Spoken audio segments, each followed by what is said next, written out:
The ballroom of Whitmore Estate had never once hosted a woman who didn't want to be there. Until tonight. The chandeliers in the grand hall burned with 300 candles, and the heat they produced was indistinguishable from the heat of being watched. Every woman in the room understood this. They had been taught it young, how to stand beneath scrutiny without flinching, how to smile at the precise moment a smile was required, how to be looked at so thoroughly that a man believed he had seen everything while understanding nothing at all. Vivian Ashford understood it better than most. She also understood, as she slipped through the servants' corridor behind the east parlor at 8:30, that she had approximately 4 minutes before her absence from the ballroom would be remarked upon. Mrs. Calloway, her supposed chaperone for the evening, had the social instincts of a hunting dog and the memory of a woman who had built her reputation entirely on knowing where everyone was at every moment. 4 minutes was generous. 3 was more honest. Vivian moved quickly.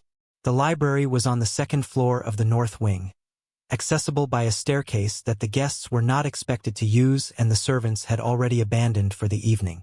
She had identified it 3 days ago during her arrival tour of the estate, while the housekeeper, Mrs. Greer, walked her through the public rooms with the practiced efficiency of a woman reciting scripture. Vivian had nodded at the appropriate intervals, asked the appropriate questions about the portrait gallery and the morning room and the rose garden visible through the east windows, and said nothing at all about the library door she had clocked at the end of the north corridor, half hidden behind a velvet curtain the color of dried blood. She had not asked about it. She had simply noted it, the way she noted everything. Quietly, completely, and without any visible sign that she had done so. The library door was unlocked. She stepped inside and pulled it shut behind her, pressing her back against the wood and waiting. The room exhaled around her. Old paper and leather and the faint mineral smell of a fireplace that had been burning low all evening. Someone had left 2 lamps lit on the reading table, their flames turned down to a soft amber that barely reached the shelves. The bookshelves rose from floor to ceiling on 3 walls, the spines so tightly packed they formed a kind of wallpaper, dense and dark and impenetrable. Vivian crossed to the window. Below, the carriage drive was lined with lanterns, and the last of the evening's guests were still arriving. She watched a woman in ivory silk descend from a lacquered coach, her gloved hand extended toward the footman, her chin lifted at the precise angle that communicated wealth without the vulgarity of announcing it. Vivian recognized the angle. She had used it herself for 7 months. She turned from the window and moved to the reading table, where a large atlas lay open to a map of the eastern seaboard. Someone had been using the library recently. The spine of the atlas was creased from frequent handling, and beside it sat a small stack of papers, their edges irregular as though they had been sorted and resorted many times. Vivian did not touch them. She was disciplined about what she touched. Instead, she selected a chair that faced the door, positioned so she could see anyone who entered before they fully registered her presence. And she sat. She had not brought a book. She had not come here to read. She had come here because the ballroom contained 47 people she was required to perform for, and she was tired in a way that had nothing to do with sleep. The tiredness had been building for months. It lived in the muscles of her face, in the particular effort required to hold an expression in place when the person looking at her had no idea what they were actually looking at. Vivian was accustomed to this. She had been accustomed to it for so long that she sometimes forgot there was another way to exist. Then she would catch herself, in the middle of some dinner conversation, some perfectly calibrated social exchange, and feel the exhaustion like a stone she had been carrying so long she'd stopped noticing its weight until she set it down for a moment and felt the absence of it in her arms. The library was the stone set down. She allowed herself 5 minutes of it. The fire popped softly in the grate. Somewhere beneath her, the orchestra had moved into a waltz, the melody rising faintly through the floorboards like a rumor. Vivian closed her eyes, not to sleep but to listen, cataloging the sounds of the house the way she always cataloged the details of a room. The creak of settling timber in the north wall, the faint draft from the window latch that didn't quite close, the particular silence of a room that had not been disturbed in several hours before she entered it. And beneath the silence, something else. A footstep in the corridor. Vivian opened her eyes. She did not move. The footstep paused outside the door. There was a silence of perhaps 4 seconds. long enough to suggest that whoever stood in the corridor was not simply passing through. And then the door opened. He was taller than she had expected. She had seen the Duke of Hereford twice at a distance.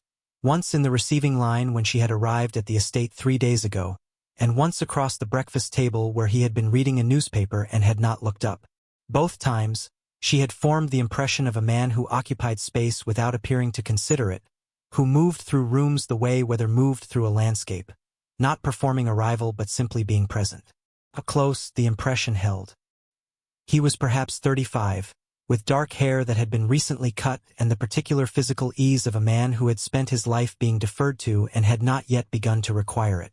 He was also not supposed to be here. The Duke of Hereford, James Calloway, though the county knew him only by his title, was supposed to be in the ballroom greeting his guests. Vivian knew his schedule for the evening the way she knew the layout of the estate and the names of his 3 solicitors and the fact that his late father had died owing a debt so significant it had never appeared in any official record. She knew a great many things about James Calloway. None of those things had included the possibility that he would find her here. He stepped into the library and saw her immediately. His expression did not change in the way that suggested surprise. There was no visible startlement, no instinctive step backward. Instead, something shifted behind his eyes, a recalibration, and he was quiet for a moment as he looked at her. "Miss Ashford," he said. "Your Grace." She did not rise from her chair. The choice was deliberate and he noticed it, though he gave no sign of minding. He crossed the room without invitation and stood before the fireplace, his back to the fire and his face in shadow. The posture was not aggressive, but it was not careless either. It was the posture of a man who had learned to occupy a room in a way that left him with all possible exits in view. Vivian recognized that too. "You are missing your own ball," she said. "So are you." "I was not aware it was mine to be missing." The corner of his mouth moved. Not quite a smile. Something more considered than a smile. "You were announced at the door at 8 o'clock. By 8:15 you had vanished." Mrs. Calloway spent 12 minutes searching the east parlor. He paused. "She is very thorough." "She is." He looked at her steadily. "You knew I would look." Vivian met his eyes. "I knew someone would." This was true. She had calculated that her disappearance would generate inquiry. She had not calculated that the inquiry would come from James Calloway himself, or that he would arrive at the library first, or that he would do so without a servant, without an escort, without any of the social scaffolding that men of his position typically carried into uncomfortable situations as insulation. He had come alone. He had come looking. The distinction mattered, though she couldn't afford to let it matter yet. "Why the library?" he asked. She considered him for a moment. "Why did you search here first?" His eyes didn't leave her face. "Because it's the only room in the house worth hiding in." The answer landed differently than she'd anticipated. Not charming, he hadn't meant it to be charming.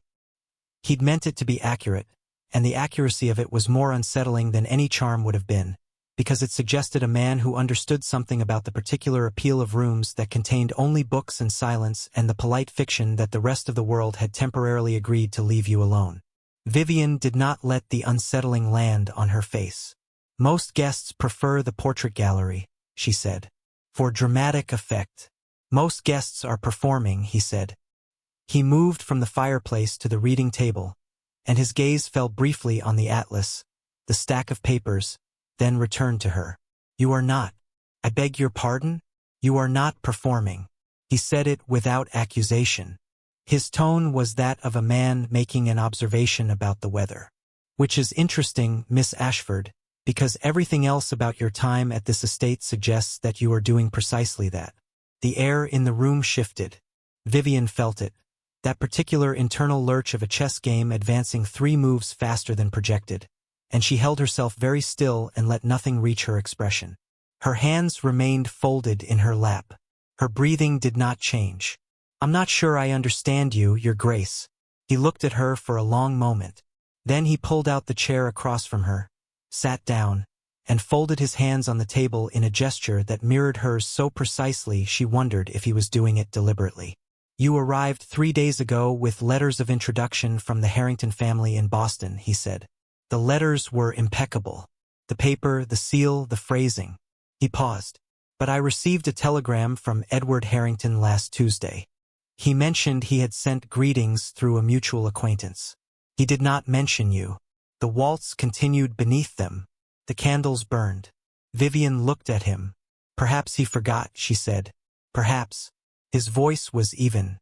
Or perhaps the letters were written by someone who knew the Harrington family well enough to replicate the phrasing, but had not been in contact with them recently enough to know that Edward Harrington has been in London since March and has not sent letters of introduction to anyone on this side of the Atlantic. The silence was very complete. Vivian held it for 4 seconds, long enough to communicate that she was not scrambling, that she was not afraid, that she was a woman who sat in silence the way other women sat in parlor chairs, with perfect composure and no apparent need for them to end. Then she said quietly, "What is it you want, Your Grace?" He leaned forward slightly, and in the low amber light his face was very still and very serious and completely unreadable. "That is precisely what I am trying to determine, Miss Ashford." He paused. "Or whatever your name actually is." The fire popped once in the grate. Outside, a carriage moved along the drive. Somewhere in the house, a door opened and closed. Vivian looked at the man across the table, the man who had searched every room until he found her, who had come alone, who had noticed what no one else in 7 months had noticed, and she felt, for the first time since she had arrived at Whitmore Estate, something she had not budgeted for. Not fear. Something more dangerous than fear. The sense that she was finally being seen. She did not let it show. "My name," she said, "is Vivian Ashford." It was not a lie. It was simply not the whole truth. And in that distinction lived everything. Below the library, the ball continued. Glasses clinked. Skirts turned. No one noticed that the Duke had not returned. No one noticed the library window, where 2 shadows sat across a table in the amber light, still as paintings, speaking in voices too low to carry. No one noticed the 3rd shadow either, the one standing just outside the library door, unmoving, listening to every word. The door did not creak when it opened. Vivian knew this because she had listened for it. 3 seconds after James Calloway had entered the library, she had catalogued the sound the hinges made, or rather the sound they had not made. The door was well-oiled, maintained, the kind of maintenance that happened regularly and deliberately in a house where someone valued the ability to move without announcement, which meant that whoever stood in the corridor outside had not arrived recently. They had been there before James walked in. Vivian did not look at the door. She looked at James. He was watching her with the particular stillness of a man waiting for an answer, his hands folded on the table, his expression composed in that unreadable way she had already identified as his default register. Not cold, not warm, but precise. He was a man who had learned to show only what he intended to show, and he intended, at this moment, to show patience. She understood patience. She had built 7 months of her life on it. "My name," she said again, "is Vivian Ashford. And the letters from the Harrington family were written by me." James did not move. "You forged them. I composed them." She allowed a pause to develop, measured and deliberate.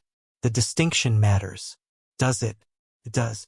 A forgery implies I was pretending to be Edward Harrington. I was not. I was simply," she chose the word carefully, translating an introduction that would have been given, had circumstances allowed for the conventional method of asking for one. He studied her. "You knew the Harringtons." "I knew Margaret Harrington."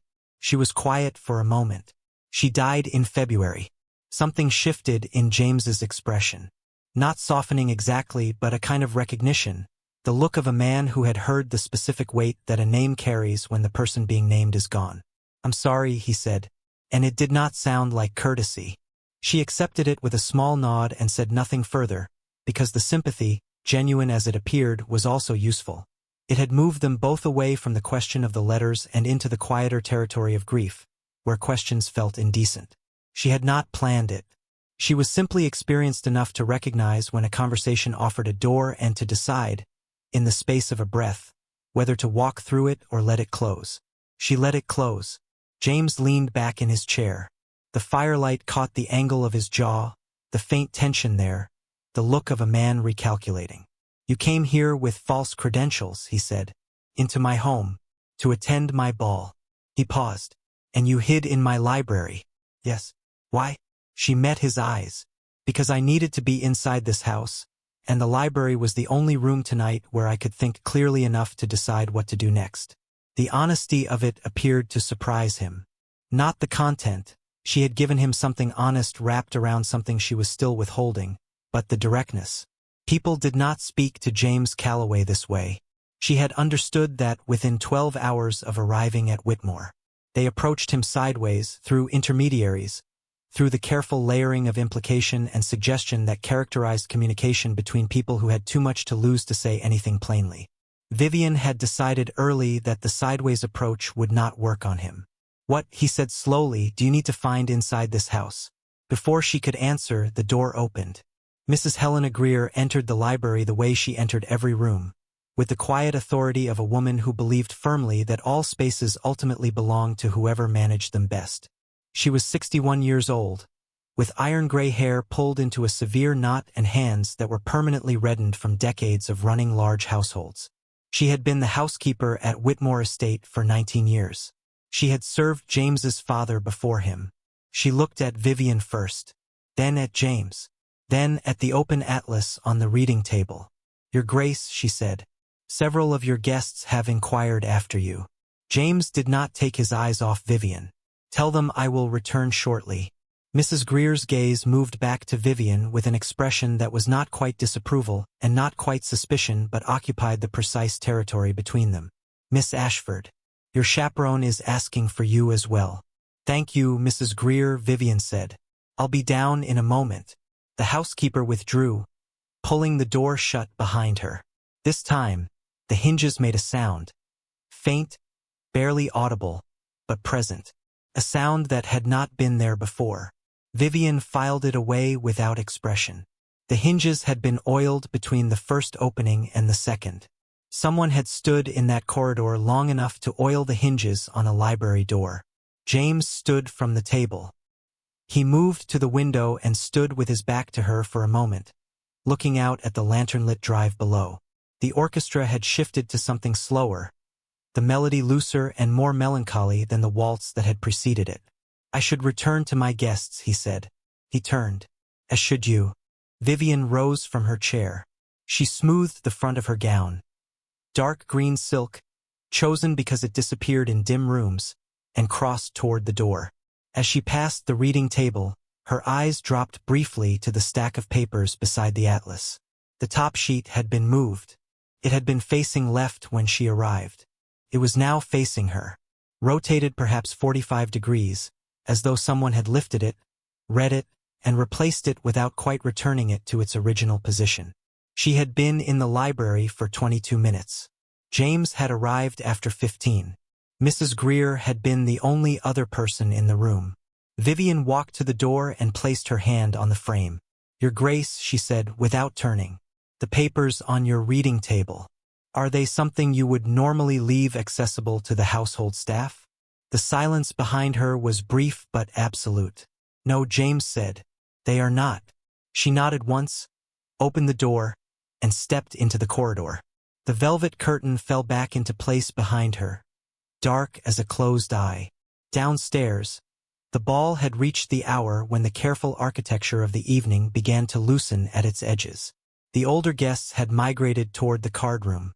The younger ones had expanded to fill the space they left, conversations growing louder, postures less correct. The air smelled of gardenias and hot wax and the particular human warmth of too many bodies in a beautiful room. Vivian moved through it the way she moved through everything, efficiently, peripherally, as close to invisible as a woman in silk could manage. She accepted a glass of champagne she did not intend to drink, exchanged 12 words with the wife of a congressman she had met at the Whitmore breakfast table, and located Mrs. Calloway within 90 seconds of entering the ballroom. Clara Calloway, no relation to James, a coincidence Vivian had verified before accepting the woman's chaperonage, was 54, a widow from Philadelphia with 3 married daughters and the social schedule of a woman who had decided, after the death of her husband, that she would spend the remainder of her years attending every event to which she was invited. She was kind, slightly vain, and possessed of the particular gift for gossip that masqueraded as concern. She was also, Vivian had determined within 48 hours of their acquaintance, entirely harmless. She had chosen Clara Calloway as her chaperone for exactly this reason. "Vivian," Clara said, materializing at her elbow with the expression of a woman who had been rehearsing her concern. "Where on earth have you been? I looked everywhere." "I'm sorry." Vivian touched her arm. "I had a headache. I stepped out for air." Clara's expression shifted seamlessly from concern to sympathy. "Oh, you poor dear. This heat is absolutely punishing." She pressed Vivian's hand. "Come, Senator Harwood has been asking to be introduced to you. He knew your father, apparently." Vivian's hand went very still beneath Clara's. "Did he?" she said. "He said." The name rang a bell. "Ashford of where was it?" She frowned, searching her memory. "Connecticut, I think. Or was it Vermont? He'll know. Come, he's by the east window." Vivian followed. She kept her expression pleasant and her breathing even, and she allowed herself, internally, precisely 3 seconds of something cold and focused before she locked it away. Senator Harwood. She had not planned for Senator Harwood. He was 60, broad-shouldered, with the kind of face that had once been handsome and had settled into authority the way wealthy men's faces often did. The features thickened slightly, the eyes still sharp, the manner of someone accustomed to being listened to in rooms where listening was a form of deference. He turned when Clara approached, and his eyes found Vivian, and for 1/10 of a second, a fraction so brief it would have been invisible to anyone not specifically watching for it, something crossed his face that was not recognition in the social sense. It was the recognition of a man who had seen a ghost. Then it was gone, replaced by the smooth, practiced warmth of a politician in a ballroom. "Miss Ashford." He extended his hand. "What a pleasure." "Senator Harwood." She placed her gloved hand in his. "I understand you knew my father." "I knew an Ashford from the Northeast." He smiled. "But now that I see you, I'm not certain it's the same family. You don't quite resemble him." "Families rarely resemble themselves as neatly as we expect," she said. His eyes held hers for a beat longer than courtesy required. "No," he said. "I suppose they don't." Clara beamed between them, oblivious to the current running beneath the surface of the exchange, the particular voltage of two people communicating in a language built entirely from what they were not saying. Vivian smiled at the senator. She asked him 2 questions about his recent session in Washington. She laughed at the appropriate moment. She excused herself after 4 minutes with the explanation that she had promised the next dance to no one in particular, which Clara would interpret as modesty and Senator Harwood would interpret correctly. She moved to the edge of the ballroom and stood beside a column draped in white ribbon, her champagne glass held loosely at her side. Senator Harwood knew her. Not her name. Not Vivian Ashford. Something older than that name, something that lived in the architecture of her face, in the set of her jaw or the particular way she held her chin. Some genetic echo that he had recognized involuntarily and then immediately worked to conceal, which meant he knew who she actually was. And if he knew who she actually was, he knew what she was doing here. And if he knew what she was doing here, Vivian took a single, measured sip of champagne. She needed to get back into that library. Not tomorrow. Tonight. At 20 minutes past 11, James Calloway stood at the top of the staircase and watched his guests below with the expression of a man performing a duty he had long since stopped finding meaningful. The ball was, by any external measure, a success. The flowers were correct. The food was correct. The orchestra had not once faltered. His guests were eating and drinking and laughing in all the right registers. He was looking for green silk. He found it at the edge of the ballroom, near the east column. Vivian Ashford stood alone, her champagne glass untouched, her eyes tracking something across the room with an attention so focused it bordered on predatory. He followed her gaze. Senator Harwood, standing by the window in conversation with 2 men James recognized as congressional aides. James watched Vivian watch the senator. Then he watched Senator Harwood glance across the ballroom toward Vivian. A single, swift, careful glance, the kind designed not to be noticed, before returning to his conversation. James had been trained from boyhood to read rooms. His father had insisted on it with the fervor of a man who understood that power was 90% observation. You could learn everything you needed to know about a situation, his father had said once, by watching where people looked when they thought no one was looking at them. James had never found occasion to doubt this. He looked at Vivian. He looked at Harwood. He looked at the space between them, at the ballroom full of people who believed the evening was exactly what it appeared to be. Then he went back to the library. The papers on the reading table were gone. Not moved. Not rearranged. Gone. All of them, the entire stack, leaving behind only the atlas and the faint rectangular impression in the dust of the table's surface where the papers had rested for what appeared to be several weeks. James stood in the library doorway for a long moment. Then he crossed to the writing desk in the corner, the one he had not opened in 2 months, the one that required a key he kept on his watch chain, and unlocked it. Inside, beneath a ledger and a folded legal document, was a letter he had received 6 weeks ago. He had read it 4 times and locked it away and told himself he had misunderstood it. He read it again now in the amber lamplight. The handwriting was not his solicitor's. It was not his secretary's. It was the handwriting of a man who had been dead for 11 years, and the fact of that, the absolute impossibility of it, had been the reason James had locked the letter away instead of acting on it. Dead men did not write letters, unless someone was writing them on a dead man's behalf. Unless someone knew enough about a dead man to replicate not just his handwriting but the specific phrasing, the particular rhythm of his sentences, the private references that only someone close to him would know. Unless someone had been close to him. James folded the letter. He thought about a woman in a green silk dress, standing at the edge of a ballroom, watching a senator with predator's eyes. He thought about forged letters of introduction. He thought about a question she had not answered: what do you need to find inside this house? And the way she had stepped around it with the ease of someone who had been stepping around questions for a very long time. He thought about the name Ashford. He unlocked the second drawer. Inside was a photograph, sepia-toned and slightly creased, dated 11 years ago in the bottom right corner. A family portrait. A man, a woman, 2 children. A boy of perhaps 10 and a girl of perhaps 8, standing very straight with her chin lifted at an angle that communicated something beyond her years. James looked at the girl's face for a long time. Then he looked at the door. Vivian Ashford was not a woman who had forged her way into his estate on a social whim. She was the daughter of the man whose letters were missing from his reading table. The man James's father had destroyed. The man who had died because of it. And she had been standing in this library, in this house, 3 feet from the evidence, for 22 minutes before he had walked through the door. The fire burned low in the grate. Somewhere below, the orchestra played on. James sat down in the chair she had occupied and placed the photograph on the table before him, face up in the lamplight. He had searched every room in this house to find her. He was beginning to understand that she had let him.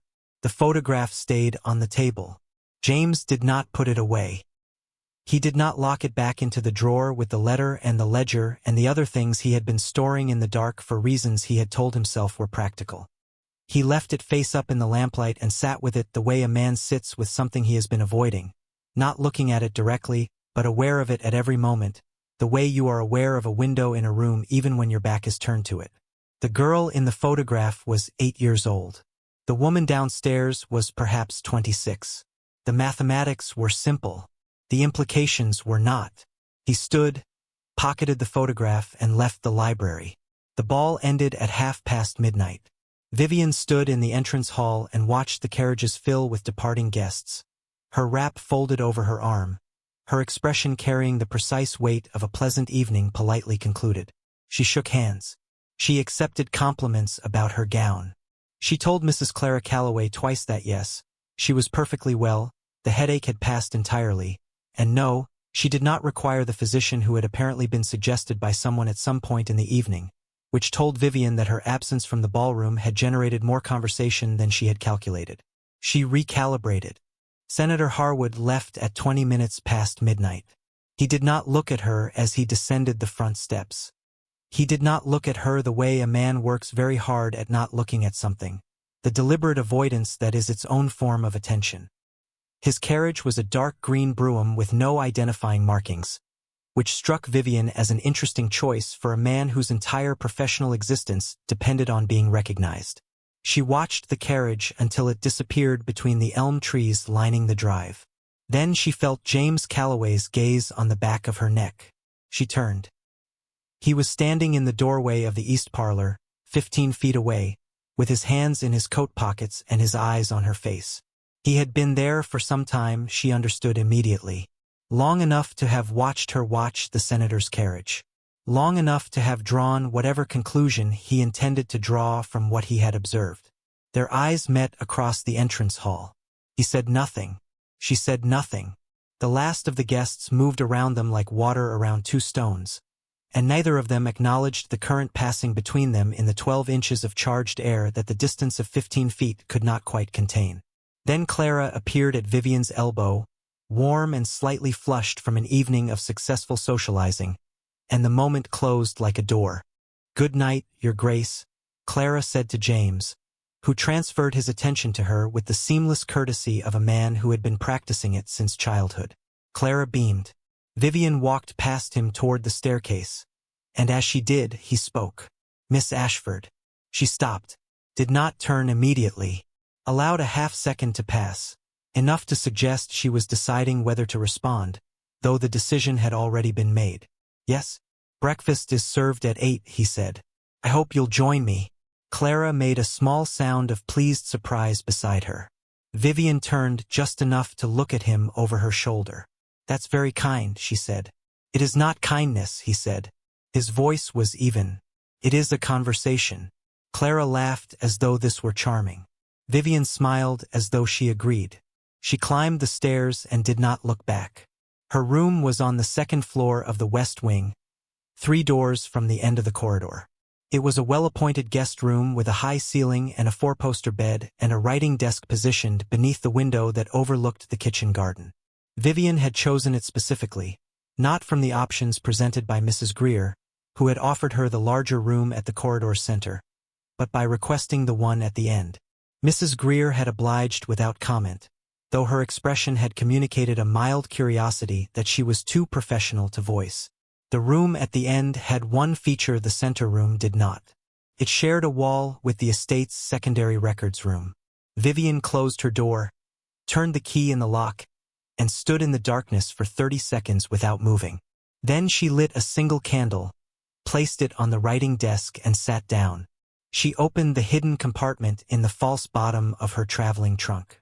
Inside was a leather document case, a small brass key on a ribbon, a photograph identical to the one James had found in his locked drawer, and a letter written in her father's hand. She did not look at the letter. She had read it so many times the paper had gone soft at the folds. She looked instead at a folded sheet of paper she had added herself, a diagram of the estate's floor plan, drawn from memory after 3 days of careful observation, annotated in a handwriting so small it was nearly illegible at normal distance. She located the library, the records room, the study on the ground floor, the secondary staircase that connected the north wing to the kitchen corridor. She had planned to access the records room on the 4th night of her stay, when the household's rhythms were fully established and the staff had relaxed into the assumption that she was precisely what she appeared to be. Pleasant guest. Unremarkable. Safe. She had 4 items to find. The land agreement from 1871. The letter of correspondence between the late Duke and Senator Harwood. The financial ledger for the trust account. And the document her father had described in his final letter as the one that would make everything plain, without which everything else was circumstantial. She had 3 of the 4 locations identified. The 4th, the document her father had called simply the agreement, she had not yet located, because the late Duke of Hereford had been a man of meticulous secrecy and had apparently distributed his most dangerous paperwork across the estate in a manner that suggested he had anticipated exactly this kind of search, which raised a question Vivian had been circling for weeks. Had he anticipated her specifically? She refolded the floor plan and returned it to the document case. She stood, crossed to the wall she shared with the records room, and pressed her ear against the plaster. Silence. She returned to the desk and blew out the candle. In the darkness, she lay down fully dressed on top of the bed covers and stared at the ceiling and thought about a man who had found her in a library. She thought about the way he had sat across from her, not performing authority, not deploying the particular social weight that men of his position typically used as both armor and weapon. He had simply been present. watching her with the attention of someone who was genuinely trying to understand rather than simply confirm what he already believed. She thought about the photograph in his locked drawer. He had found it, which meant he knew who she was, which meant the breakfast invitation was not hospitality. It was an interrogation wearing the clothes of one. She was prepared for interrogations. What she was less prepared for was the particular quality of his attention, the way it had felt in the library when he looked at her, not like being studied, like being seen. And the distinction, she had learned at considerable personal cost, was the most dangerous one in the world. She closed her eyes. She did not sleep. 3 a.m, someone tried her door. Not aggressively. Not with the blunt insistence of someone who expected it to open. A single, quiet attempt, the handle turning perhaps a quarter of the way before meeting the resistance of the lock and releasing. Then nothing. No footsteps retreating. No creak of the floorboards suggesting departure. Whoever stood outside her door stood there for 2 full minutes in complete silence. Then they left. Vivian lay in the darkness with her eyes open and her hand on the small brass letter opener she had moved from the writing desk to beneath her pillow at precisely 11:45, 3 minutes after returning to her room. She waited. Nothing else came. Breakfast at Whitmore was served in the east-facing room James had written about in the letters Vivian had not yet read, though she did not know that yet. What she knew was that the room was warm with early light, that the table was set for 2, and that James was already seated when she arrived at 8 o'clock with her hair pinned and her expression composed and absolutely no indication on her face that she had spent the night lying fully dressed in the dark, listening. He stood when she entered, poured her tea without asking how she took it. She noted this. "Milk," she said. "Please." He added it, slid the cup across, sat back down and looked at her with the same quality of attention he had used in the library. Direct, patient, unhurried. The attention of a man who understood that silence was a form of pressure and was comfortable applying it. Vivian wrapped both hands around the cup. "You found the photograph," she said. It was not a question. His expression confirmed it was not. "In the desk," he said, "where my father kept it for 11 years. Along with other things." He was quiet for a moment. "Along with other things," he agreed. The morning light came through the east windows and filled the room with a warmth that was almost unreasonable given the nature of the conversation being conducted inside it. Outside, a gardener moved along the kitchen garden path with a wheelbarrow, unhurried, oblivious, part of a different morning entirely. "Your father's name was William Ashford," James said. "He was a land attorney from Hartford, Connecticut. He represented a group of tenant farmers in a dispute with my father over a parcel of land in the northern county." He paused. "In 1873, he lost the case." Vivian's hands were very still around the cup. "He didn't lose it," she said. "It was taken from him." James looked at her. "The evidence he presented was ruled inadmissible." She continued.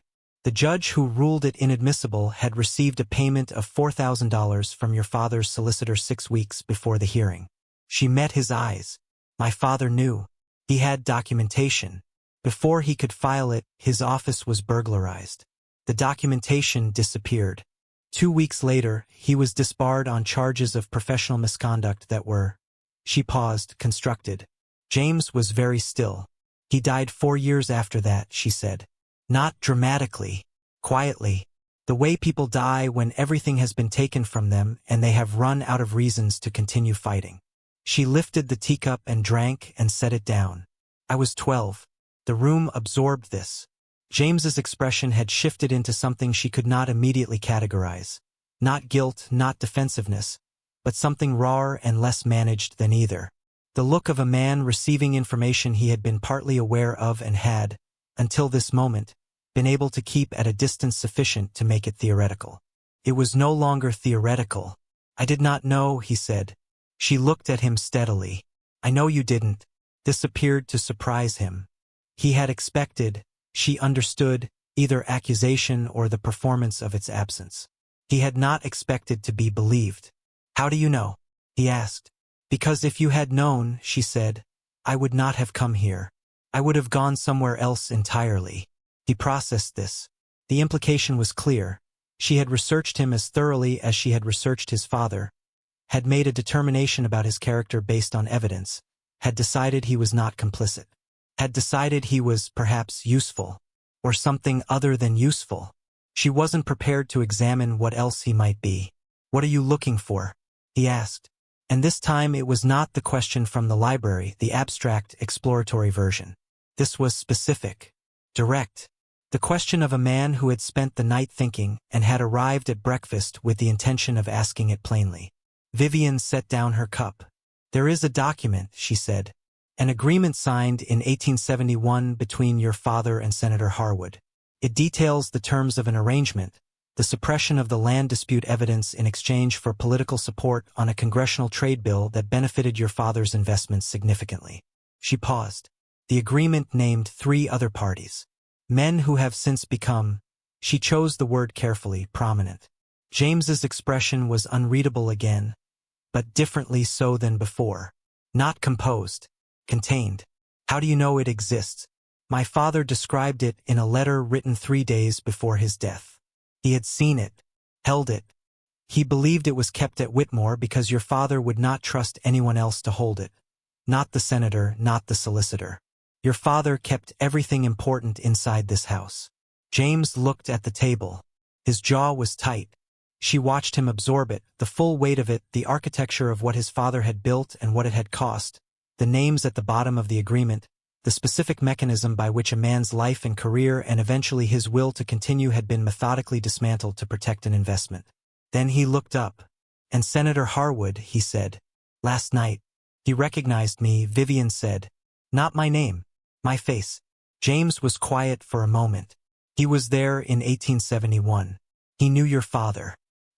He knew my father well enough to understand, when he saw me across your ballroom, that William Ashford's daughter had not come to this estate for the social season. The silence between them had changed quality. It was no longer the silence of an interrogation. It was the silence of 2 people standing on the same side of something large and looking at it together for the first time. Then Mrs. Greer appeared in the doorway. "Your Grace." Her voice was entirely neutral. "Senator Harwood has arrived." She paused. "He says it is a matter of some urgency." James did not look away from Vivian. She did not look away from him. "The senator," James said quietly, "is approximately 12 hours ahead of where I expected him to be." Vivian set her napkin on the table. Her voice was equally quiet. "He's not here for you," she said. James looked at her. "He's here for me," she said. "Which means the document is closer than he's comfortable with." She paused. "Which means we have very little time."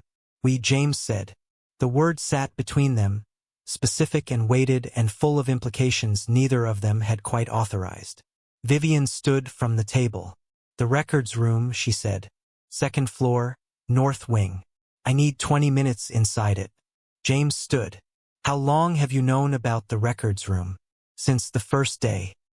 He studied her face. The composure that had not fractured once since he had walked into the library and found her there. The steadiness that he was beginning to understand was not the absence of feeling but its very precise and disciplined management. "You planned all of this," he said. "Coming here. The letters. The ball." "Yes." He was quiet for a moment. "Did you plan for me?" The question was simple. It was not simple at all. Vivian met his eyes. "No," she said. And for the first time since she had arrived at Whitmore Estate, she said something that was not just the truth but the whole truth, with nothing withheld and nothing arranged around it. She walked toward the door. Behind her, she heard James move. Not toward the senator's voice rising in the entrance hall below, but toward the north wing staircase. He was coming with her. She had not planned that either. What she had not planned at all, she was beginning to realize, were the things that were going to matter most. In the entrance hall below, Senator Harwood stood with his hat in his hands and his face arranged into the expression of a man paying a cordial morning call. Behind him, unannounced and unobserved, a second man waited in the carriage on the drive. The second man had a document case across his knees. And in the document case was a letter, not the agreement Vivian was searching for, but something older and more specific and considerably more dangerous. A letter addressed to Vivian Ashford, written in her father's hand, dated 6 days after his death. The records room smelled of cedar and old iron. It was smaller than Vivian had anticipated from the floor plan she had reconstructed from memory. A narrow rectangle with a single high window that admitted a column of morning light barely wide enough to read by. Iron filing cabinets lined the left wall. A wooden map chest occupied the right. At the far end, a standing desk with a slanted surface held a ledger so large it appeared architectural, as though the desk had been built specifically to bear its weight. James closed the door behind them without sound. Vivian was already moving. She crossed to the filing cabinets first, reading the labels with the focused speed of someone who had spent considerable time imagining exactly this moment and had learned long ago that imagination and reality rarely matched in the details that mattered most. The labels were organized by year, then by category, tenancy, correspondence, legal, household, estate. 19 years of a dukedom reduced to iron drawers and handwritten tabs. 1871, she said. Legal correspondence. Third cabinet. Bottom drawer. James spoke from behind her and she turned. He had not followed her to the cabinets.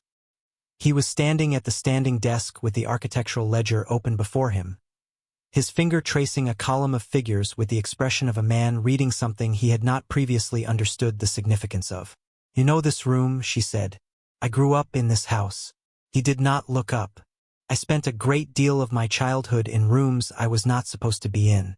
He paused. "The filing system is my father's. He organized everything himself. Trusted no one else to do it." Vivian moved to the third cabinet. The drawer resisted. Not locked, but swollen with age and damp, and she worked it open with both hands, the metal grinding softly in a way that felt unreasonably loud in the silence of the room. Inside, the files were dense and tightly packed, the folders yellowed at the edges, the tabs written in a hand she did not recognize. Small and angular and extremely precise, the handwriting of a man for whom precision was not a habit but a philosophy. She began moving through them. Legal correspondence, 1871. January through March, land acquisition letters, solicitor exchanges, a surveyor's report on the northern parcel written in language so technical it had presumably been designed to be impenetrable to anyone who might question its conclusions. April, May, June. She stopped. The June folder was thinner than the others. Not slightly thinner. Noticeably, deliberately thinner. The folder that should have contained 6 weeks of legal correspondence during the most active period of the land dispute held 11 documents. The surrounding folders, April, May, July, held between 30 and 40 each. Someone had removed documents from June of 1871. She stood holding the folder and felt the specific cold clarity that came when a thing she had theorized for years revealed itself as concrete and actual and here in her hands. "James," she said. He was already beside her. He had moved quietly. She noted this, the way he occupied space without announcing it, and he looked at the folder she held, at the thinness of it, at the gap its contents represented. "My father," he said, "or someone acting on his behalf." When he took the folder from her hands and examined the tabs, the edges, the small annotation in the top right corner of each document. A filing code, she realized, a sequence of letters and numbers that presumably corresponded to something in the ledger. He studied the sequence. His expression shifted. "Recently," he said. She looked at him. "The filing code," he said. "My father developed it in 1869. He updated the annotation system in 1878. These documents," he indicated the remaining 11, "carry the 1878 notation. But the folder itself, the physical folder, is original 1871 stock." He paused. "Someone refiled these documents after my father updated his system. Which means," Vivian said slowly, "they were removed at some point and returned." "Returned selectively," he said. "Whatever was taken was not brought back." She thought of Senator Harwood, waiting in the entrance hall below, his hat in his hands, his face composed into cordiality. The second man in the carriage on the drive. "How long has Harwood been coming to this estate?" she asked. James replaced the folder in the cabinet. He was quiet for a moment. "My father and Harwood were associates for 30 years. After my father died, Harwood continued to visit. He said it was out of respect. An old friendship." He paused. "He was here 2 months ago." 2 months ago, Vivian said. "Before I arrived." "Yes." She looked at the filing cabinet, the empty space where the missing documents had been. The gap that Harwood had apparently stood in this very room and created, either 2 months ago or at some point in 30 years of cordial visits that had given him unrestricted access to the most sensitive records in the estate. She thought of the papers on the reading table, the ones that had been moved while she sat in the library with James, the ones that had been gone entirely when James returned later that evening. "Mrs. Greer," she said. James looked at her. "Last night, when Mrs. Greer entered the library, she said the hinges made no sound when I entered," he said. "I noticed." She noticed more than the hinges. The papers on the reading table were moved while we were both sitting in front of them, and gone entirely by the time you returned. James was very still. "Mrs. Greer has been the housekeeper here for 19 years, he said. "Since your father was alive." "Since my father was alive." The implication settled between them with the weight of something that had been in the room all along and had only now become visible. Vivian returned to the filing cabinet and systematically moved through the remaining folders. July through December, 1871, methodically, without the urgency she felt internally, because urgency in the body was a form of error she could not afford. She noted what was present. She noted what was absent. She constructed, in the architecture of her memory, a map of the gaps. By the time she reached December, she had identified 4 areas of removal: the June correspondence, a section of the July legal files, 2 folders from October that appeared to correspond, based on the adjacent documents, to financial records for a trust account, and a folder in December marked simply agreement, empty except for a single sheet of paper, blank except for a filing code and a date. She held up the blank sheet. James read the date. November 14th, 1871. 3 weeks, Vivian said, before my father presented his evidence in the land dispute case. He took the sheet from her and looked at it for a long moment. Someone removed the document and left this as a placeholder. He paused, which means they intended to return it, or wanted it to appear that way. He looked at her. What's the difference? She thought about it. A man who removes a document and leaves a placeholder is a man who believes he will need to reference the filing system again. He is maintaining the integrity of the record for his own future use. She paused. A man who simply destroys a document leaves nothing. So whoever took the agreement wanted to keep it, not destroy it. Harwood, James said. Or someone working for him. Mrs. Greer. Vivian nodded once.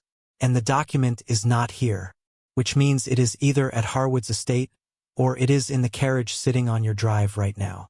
James looked at the window, the single high column of morning light that did not reach the floor. He was working through something. She could see it in the set of his jaw, the particular quality of his stillness. He was a man who processed information thoroughly before acting on it, which was both his greatest asset and, in the present circumstances, a luxury they did not have. "We need to go down," she said. He did not move immediately. "There is something else," he said. She waited. He crossed to the map chest on the right wall and opened the second drawer. Inside, beneath a rolled survey map, was a small wooden box. He lifted the box and opened it. Inside was a key. Not a document. Not a letter.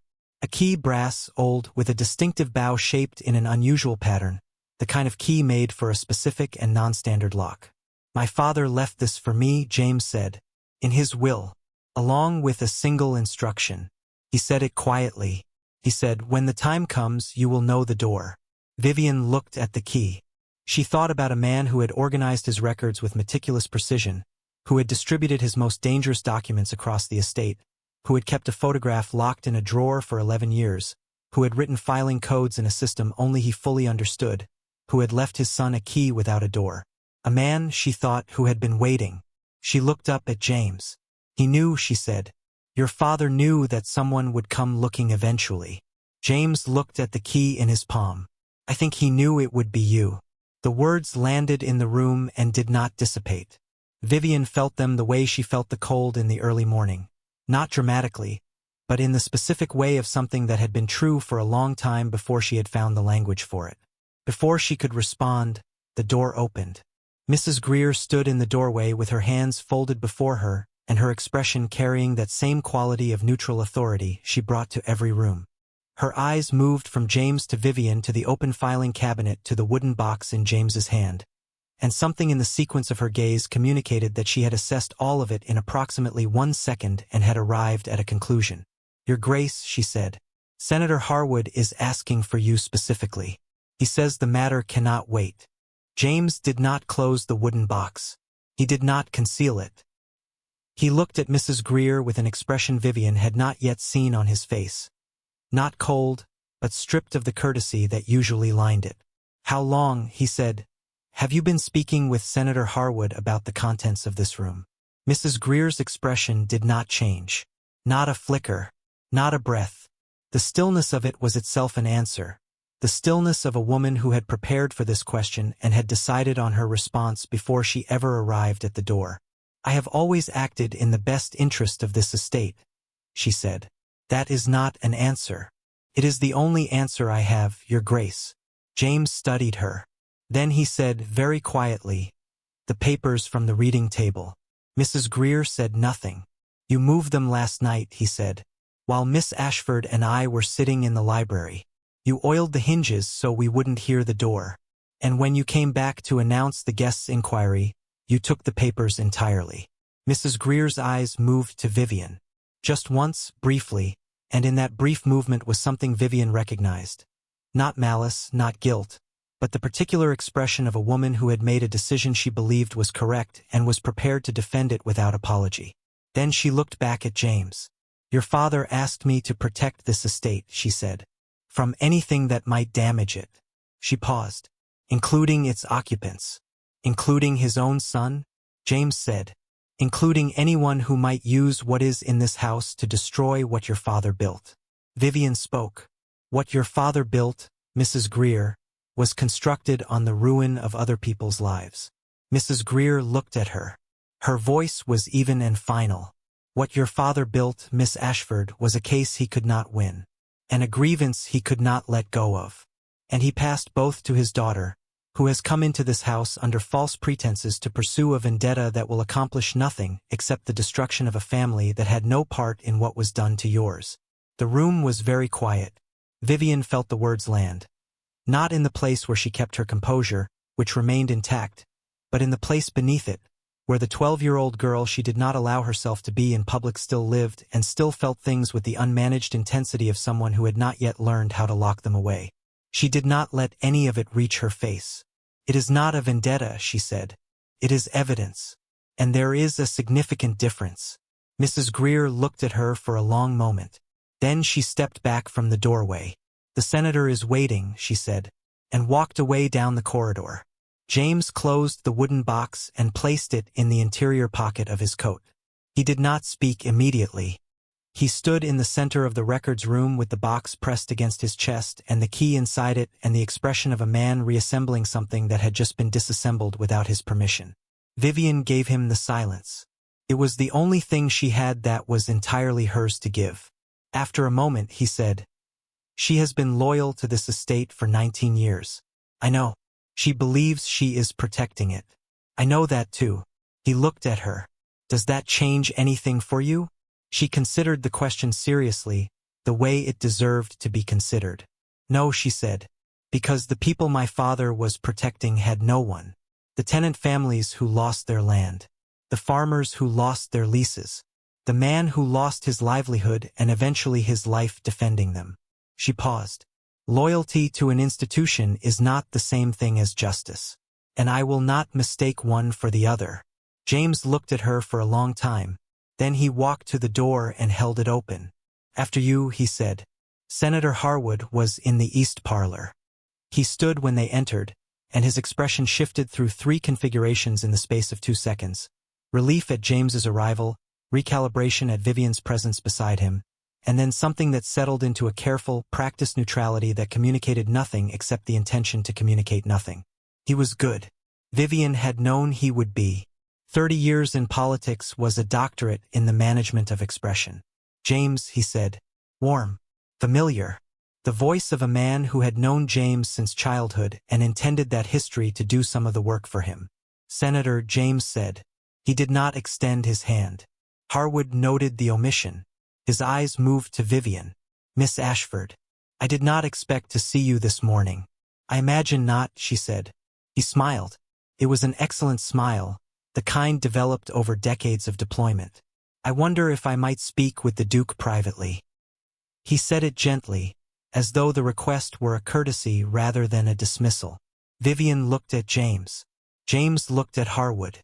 "Miss Ashford stays," he said. The smile remained. The temperature behind it changed. Harwood moved to the chair by the window, the strategic position, Vivian noted, that placed his back to the light and left his expression in relative shadow, and sat with the ease of a man settling into a room he considered familiar. "I'll come directly to it," he said. "I understand there has been some interest in your father's old correspondence." He addressed this to James, but his eyes moved to Vivian with each clause. "Some of it is sensitive. Political matters from 30 years ago. Arrangements that were made in the context of a different time and different," he paused, "circumstances." "Arrangements," James said. "Agreements," Harwood said. "Between men who were trying to build something. Your father was one of those men. He was not a villain, James. He was a man of his era who made decisions in the way men of his era made them." "And William Ashford?" Vivian said. Harwood looked at her. "Mr. Ashford was a principled man who chose the wrong side of a complicated situation. He chose the side of the families who were losing their homes. He chose a losing position," Harwood said, "and he did not accept the loss gracefully." He paused. "Which is a pattern I notice that appears to be hereditary." The room was very still. Vivian felt James's attention shift beside her. Attention entering his posture that had not been there before. A specific quality of stillness that she was beginning to recognize as the precursor to something more decisive than stillness. She placed her hand on the arm of the chair beside her. Not on James's arm, on the chair. But the gesture was enough. A small, lateral communication that said, "Wait." He waited. Vivian looked at Harwood. "You came here this morning," she said, "because you know what I am looking for and you believe it is still in this house." She paused. "Which means you didn't find it. During your visit 2 months ago. Or during the 19 years of cordial calls during which Mrs. Greer allowed you access to the records room." Harwood's expression did not change, but his hands, folded in his lap, tightened very slightly. She continued, "You removed the correspondence from June of 1871, the financial records from October, and the document my father described. But you did not find everything. Because your father," she addressed James now briefly, "was careful in a specific way. He kept the most important thing somewhere no one thought to look." She looked back at Harwood. "You're here because you've run out of time," she said. "Because I am here, and you know what I know, and you need to find it before I do." Harwood was quiet for a long moment. When he spoke, his voice had lost the warmth entirely. What it gained was precision. "You are a young woman," he said, "who has constructed an elaborate theory from fragments of a dead man's correspondence." He paused. "Whatever you believe, you cannot prove. The case was decided 50 years ago. The men involved are either dead or beyond the reach of the kind of justice you imagine you are pursuing." He leaned forward slightly. "Go home, Miss Ashford. Live your life. Let your father rest." Vivian looked at him. She thought about a letter written in her father's hand, dated 6 days after his death, sitting in a document case in a carriage on the drive. She thought about the key in James's coat pocket, and a door neither of them had found yet. She thought about a 12-year-old girl standing at a graveside in Hartford, Connecticut, in the rain, understanding for the first time that the world was not arranged by principle but by power, and deciding, with the particular ferocity of a child who has nothing left to lose, that this would not be the last word. She stood. "Senator Harwood," she said, "you made one significant error." He looked at her. "You assumed my father died before he could finish what he started." She paused. "He didn't." The color left Harwood's face. Not dramatically, not all at once, but in the specific, incremental way of a man who has just understood that the ground beneath him is not what he believed it to be, and that the distance between where he stands and solid footing is considerably greater than he had calculated. James stood beside her. Harwood looked between them. "What," he said carefully, "did he finish?" Vivian smiled. It was not a warm smile. It was not the smile she had been deploying for 7 months across ballrooms and breakfast tables. It was the smile of a woman who had been carrying something for 14 years and had finally arrived at the place she intended to put it down. "You'll find out," she said, "when everyone else does." She walked to the door. James was a step behind her, and as they crossed the threshold into the corridor, she heard Harwood rise from his chair, the scrape of it sharp and sudden, the sound of a man who had stopped performing patience. "Miss Ashford." She did not stop. The corridor stretched before them, long and quiet in the morning light, and at the end of it, through the window that faced the drive, she could see the dark green carriage, still waiting, the second man still inside it, the document case across his knees. James spoke beside her, his voice low. "The letter," he said, "dated 6 days after your father's death." He paused. "How is that possible?" She looked at the carriage. "Because," she said, "my father didn't write it." James stopped walking. She stopped too, turned to look at him in the corridor light. "My father had a partner," she said. "Someone who knew everything he knew.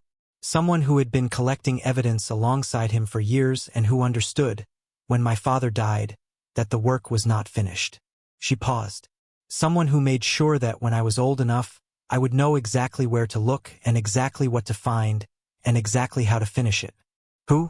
James said. Vivian looked at him. She thought about how much to say, how much he had earned, how much she could afford. "Your father," she said. The silence in the corridor was absolute. James stared at her. "My father," he said. "Your father spent the last decade of his life trying to undo what he had done," she said quietly. "He could not do it publicly. Harwood had too much on him by then, too many shared arrangements, too many mutual debts. But he could document it. He could preserve it. He could leave it somewhere that Harwood would never think to look, because Harwood would never imagine that the man he had corrupted had spent 10 years building the case against himself." James's face had gone very still. "The key," Vivian said. "In the box. In the will." He reached into his coat pocket without taking his eyes off her face. "When the time comes," she said quietly, "you will know the door." She reached into the small pocket sewn into the lining of her sleeve, the pocket that Mrs. Greer had not known to look for, that no one had known to look for, and withdrew a small folded paper. She unfolded it. It was a drawing. Not hers, older, the paper soft with age. The ink faded to brown. A floor plan of Whitmore Estate, annotated in a hand she recognized from the filing codes in the records room. The late Duke's hand. And at the far end of the north wing, below the records room, in a space that did not appear on any official architectural plan of the estate. A room. A door. A lock. James looked at the drawing. Then at the key in his hand. Then at Vivian. He opened his mouth. Behind them, from the east parlor, came the sound of Senator Harwood speaking into a telephone. Low, rapid, urgent. And the specific silence that followed when a man realizes he has run entirely out of time. James closed his hand around the key. "Lead the way," he said. The door was behind the wine cellar, not adjacent to it, not near it in the vague architectural sense of rooms that share a corridor or a wall. Behind it, access through a section of shelving that had been built to appear permanent, the wood aged and dusted and fitted so precisely into the stone that the seam was invisible unless you were looking for it, and you would only look for it if you already knew it was there. Vivian had known it was there for 14 years. She had known it the way she knew other things her father's partner had left her. Not as memory, because she had never been inside this house before 3 days ago, but as instruction. Precise, detailed, patient instruction, delivered across 14 years in the form of letters that arrived on her birthday without a return address and contained, each year, one additional piece of what she needed. The first letter had arrived when she was 12. It had contained only a name, Marcus Calloway, Duke of Hereford, and a single sentence, "He is not your enemy." She had not understood it then. She was beginning to understand it now. The wine cellar was cold and low-ceilinged and smelled of damp stone and old oak. James held the lamp he had taken from the corridor sconce, and the light moved across the racks of bottles in amber waves, catching the green glass and the handwritten labels and the dust that had accumulated in the still air with the patience of years. He had not spoken since the corridor, since she had told him about his father. She had watched him absorb it, The way he absorbed everything thoroughly and without visible disruption, the information traveling inward to some place where he processed it out of sight, and she had given him the silence of the staircase and the kitchen passage and the cellar door to do it in. Now he stood at her shoulder and held the light and waited. "Third rack from the left," she said. "Bottom section. There is a bracket at the far end that does not hold a bottle." He moved the lamp. She reached into the bottom section of the third rack and found the bracket. Iron, cold, fixed at an angle that served no storage purpose, and pulled it downward. The mechanism was simple. Whatever complexity the late Duke had invested in this room, he had not wasted it on the locking mechanism of the entrance. The bracket connected to a wooden lever behind the rack, and the lever released a catch, and the catch freed the shelving unit to swing outward on a central pivot, smooth and perfectly balanced, the way a thing moves when it has been built by someone who understood engineering and had the resources to execute it without compromise. The shelving unit swung open. Beyond it was a door. Plain wood, iron-banded with a single keyhole. James held up the key. Vivian stepped back. He fit the key into the lock. It turned without resistance. One clean revolution, the tumblers engaging with a precision that suggested the lock had been maintained, oiled, kept in working order by someone who had been coming here regularly enough to prevent the seizing that time and damp would otherwise have produced. Someone had been maintaining this room. Not Harwood, he hadn't known it existed. Not Mrs. Greer. She had been working for Harwood. Vivian filed the question and pushed the door open. The room beyond was small, perhaps 12 feet by 10, with a stone ceiling low enough that James had to angle his head slightly upon entering. There were no windows. The walls were lined not with shelves but with flat wooden panels fitted flush to the stone, each panel approximately 2 feet wide, numbered in sequence from 1 to 14 in the same angular hand she had seen on the filing cabinet tabs upstairs. In the center of the room stood a single table. Plain wood. On the table, a document case. Leather, old, the clasp tarnished but intact. Beside the document case, a candle in a brass holder. The wick was fresh. Vivian stopped walking. James noticed it a beat after she did. He looked at the candle, at the fresh wick, at the faint smell beneath the cellar damp that was not old stone or oak but something more recent. The specific smell of a room that had been entered and exited within the past 24 hours. "Someone has been here," he said. "Yes. Recently. Last night," she said. "Or early this morning." He looked at her. "You knew."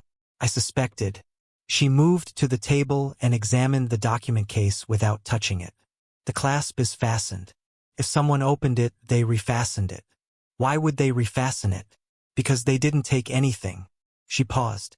"Which means either they didn't find what they were looking for, or they found it and replaced it, or they were not here to take anything," James said.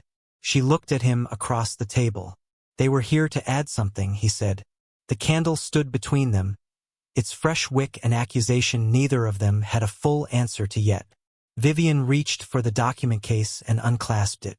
Inside, the documents were arranged with the same meticulous precision she had seen in the filing room upstairs. Ordered by date, separated by cardstock dividers, each document annotated in the late Duke's angular hand. She lifted the first section and read. James stood at her shoulder. She felt the specific warmth of his proximity and did not move away from it and did not acknowledge it and focused entirely on the document before her. It was a letter, dated March 1871, from the late Duke to Senator Harwood, written in the formal register of men who have known each other long enough to dispense with warmth but not with courtesy. It discussed the northern land parcel, the acreage, the tenant situation, the legal dispute that William Ashford had been retained to pursue on behalf of the farming families. The letter's final paragraph was direct in the manner of a man who trusted his correspondent to understand implication without explication. The matter must be resolved before the autumn session. The arrangement we discussed cannot proceed while this dispute remains active. Ashford is thorough. He will find what there is to find if given sufficient time. I suggest we ensure he is not. James was very still beside her. She moved to the next document. The financial ledger pages, the ones missing from the October files upstairs. They detailed a series of payments, encoded but not impenetrably so, from a trust account to a judge named Clarence Morrow. The payments corresponded in timing to the period immediately preceding the land dispute hearing. The final payment was dated 2 weeks before the judge had ruled William Ashford's evidence inadmissible. Then the June correspondence. The documents Harwood had removed from the filing cabinet and, she had theorized, retained for himself as leverage, as insurance, as the mutual assurance of destruction that kept men like Marcus Calloway and Richard Harwood bound to each other across decades. They were here, all of them, not in Harwood's possession. Here, in this room, behind a door Harwood had never found, returned to the place the late Duke had apparently always intended them to be. James picked up one of the June letters and read it in the lamplight. His breathing was controlled, but the set of his jaw had changed. Tightened, deepened, the look of a man reading about the worst of his inheritance and refusing to look away from it. She gave him the space of 3 documents before she moved to the center section. The agreement. It was a single page. Dense with legal language, the phrasing precise and deliberate and damning. The structure of a contract between men who trusted the written word more than each other. It named the late Duke of Hereford. It named Senator Richard Harwood. It named 3 additional parties, a solicitor, a congressional aide, and a 4th name Vivian had not anticipated. She stopped reading. James looked at her face, then at the document. He read the 4th name. He set the lamp down on the table. The flame steadied. Is that, he said quietly, who I think it is? Vivian turned the page. Read the signature at the bottom. Read the date. Read the specific clause in the agreement's 3rd section that described the 4th party's contribution to the arrangement. Not financial, not judicial, but something more structural, something that had ensured the mechanism worked from the inside. Yes, she said. It is. The 4th name on the agreement was not a senator, not a solicitor, not a man of law or politics. It was a woman, Margaret Harrington, of the Boston Harringtons. The woman whose death Vivian had cited in the library 3 days ago as the reason she had composed her own letters of introduction. The woman James had accepted as a genuine connection, as a plausible bridge between Vivian and the social world that had admitted her to Whitmore. The woman Vivian had said she knew. James looked at her. She met his eyes and held them and did not look away. Margaret Harrington, he said. She was part of it. She was the mechanism, Vivian said. She moved in the same social circles as the tenant family's representatives. She provided intelligence, who was meeting with whom, which solicitors were being retained, how far the evidence had progressed. She paused. She fed the information to Harwood, and Harwood used it to stay ahead of my father at every step. And you knew her, James said. You told me. She died in February, Vivian said. That is true. She paused. What I did not tell you was that she came to me before she died. That she had been trying to undo what she had done for 20 years and had not known how. That she gave me her correspondence with Harwood, copies of everything she had sent him across 3 decades, and asked me to use it. She lifted the 2nd section of documents from the case. Inside was a separate leather folder, newer than the others, the leather still supple. Margaret Harrington's correspondence. James looked at it. She gave you this, he said. She brought it to me herself. Vivian set it on the table. 3 weeks before she died. She said she had kept copies of every communication because she had always known, at some level, that she would need them eventually. That the day would come when the arrangement would fracture and she would need either to run from it or to end it. She paused. She chose to end it. She left you the means to destroy her own reputation, James said. She left me the means to finish what my father started. Vivian looked at the folder. The reputation was already gone. She had simply been the only one who knew it. James was quiet for a long moment. He stood at the table with his hands flat on the surface and his head bowed in the particular posture of a man holding a great weight in a very small space and determining whether his legs are adequate to the task. Then he said, the letter, the one in the carriage, dated 6 days after your father's death. She had been waiting for him to return to it. You said your father didn't write it, he said. His partner wrote it, she said. On his behalf, using his name, because whatever came after needed to appear to originate with my father, not with a duke who was trying quietly to dismantle his own legacy. Your father, James said. My father left me instructions, she said carefully. Your father left me a door. She moved to the wall panels, numbered 1 through 14. She had spent 14 years receiving annual letters, each one a single additional piece of the map. She had been 14 years old when the second letter arrived, and it had contained not words but a number. 1. She had not understood it then. She had kept it. She crossed to panel 1. It was fixed to the wall with 4 iron pins, recessed, requiring a specific tool to remove. A tool she had been carrying in the hidden pocket of her traveling trunk since the morning she left Hartford. She withdrew it now. A small brass instrument, custom-made, the shape of it specific to the pins in the panels. James watched her work the first pin free without speaking. Then the second. Then the third and fourth. The panel came away from the wall. Behind it was a shallow recess, perhaps 3 inches deep. And inside the recess, a single document. She took it out. Read it. Handed it to James without a word. He read it. It was his father's confession. Not a legal document. Not formatted for court or designed for presentation. A personal accounting written in longhand across 6 pages, detailing with the specific and merciless precision of a man at the end of his life exactly what he had done, exactly how he had done it, exactly who had participated, and exactly what it had cost the people he had wronged. It named William Ashford by name. It described the disbarment. It described the constructed charges. It described the judge, the payment, the mechanism. And in the final paragraph, in a hand that trembled slightly with age or illness or both, it said, "I cannot restore what was taken. I cannot return the years or the work or the man himself. I can only ensure that what was done is known, and that the record exists in a form that outlasts the arrangements designed to suppress it. I leave this to my son with the understanding that he is a better man than I was, and will know what to do with it. And I leave it in trust to the daughter of William Ashford, who deserves to finish what her father could not, and who I believe will have the courage to do so, because I knew her father, and his courage was the only uncorrupted thing in the whole arrangement." James stopped reading. He stood holding the pages in both hands and said nothing for a very long time. Vivian watched him. She had prepared herself for this moment across 14 years of preparation, and she had not adequately prepared for the specific quality of what she felt watching it. The convergence of everything she had carried toward everything she had come here to find, arriving not with the clarity of conclusion but with the complicated, insufficient feeling of something that was both more and less than she had expected. She thought she might cry. She did not cry. James set the confession on the table. He aligned it carefully with the edge of the document case, the gesture automatic, the gesture of a man who organized things when the alternative was to do something with his hands that expressed how he actually felt. He looked at her. "I need to ask you something," he said. She waited. "Did you come here to destroy my family?" The question was direct and honest, and she had been asking it of herself for 14 years, and she answered it now with the same directness. "I came here," she said, "to finish my father's work.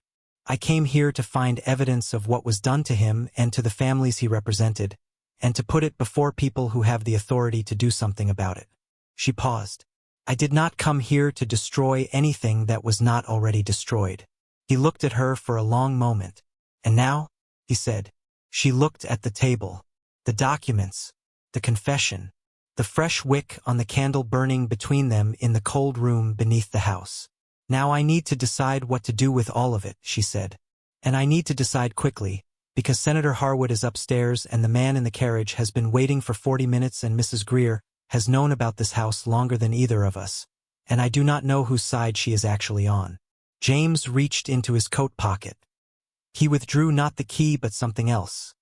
A folded paper, smaller than the floor plan she had shown him, newer. He set it on the table. She unfolded it.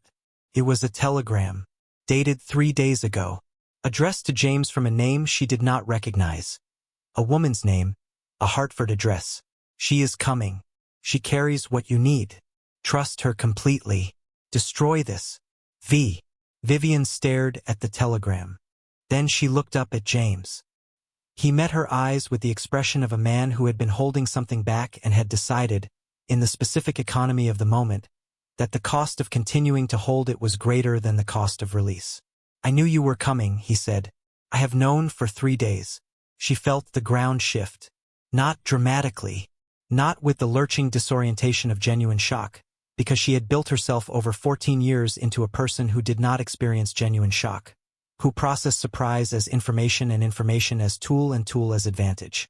But beneath that architecture, in the place where the 12-year-old girl still lived, something moved. "You searched for me anyway," she said. "I searched for you because of the telegram," he said. "Not despite it." He paused. "I needed to see who you were before I decided what to do about any of this." She looked at him. "And?" she said. He reached across the table and picked up his father's confession. He held it with both hands and looked at it with the expression of a man making a decision that will cost him something significant and has already calculated the cost and accepted it. "We take this to the Attorney General," he said. "Everything. The agreement, the payments, the correspondence, Harrington's letters. All of it." He paused. "I will testify to the contents of this room, to my father's role, to Harwood's access to this estate." Vivian looked at him steadily. "That will be the end of the Harrifield name as it currently stands." "Yes," he said. "It will." She was quiet. "That does not appear to trouble you," she said. He looked at her with an expression she had not seen before on his face. Not the composed attention of the library, not the contained processing of the records room, but something more direct and more personal and less managed than anything she had seen from him yet. "My father spent 10 years trying to do the right thing in secret," he said. "I would rather do it publicly and badly than correctly in a way that no one ever sees." He paused. "Your father deserved better than secrecy. So did you." The candle burned between them. Vivian picked up the fresh wick candle holder and examined the base of it. Beneath it, pressed flat against the wood of the table, was a small folded paper she had not seen before. She unfolded it. 3 words, in a handwriting she had never seen but recognized immediately from the specific way a person writes who has been writing in secret for a very long time, who has learned to make each word carry more than its own weight, who writes like someone who does not know how many letters they have left. 3 words. "Finish it, Vivian." No signature. No date. Just the instruction and the name and 14 years of doors leading to this one. She folded the paper and placed it in the pocket over her heart. She picked up the document case. James held the lamp. They were halfway to the door when they heard, from somewhere above them in the house, the sound of raised voices. Harwood's carrying the distinctive sharp edge of a man who has stopped performing patience entirely. And beneath it, lower, more controlled, the voice of Mrs. Greer. And beneath that, a third voice, one that Vivian did not recognize. She and James looked at each other in the lamplight. "Who else," he said quietly, "knew about this room?"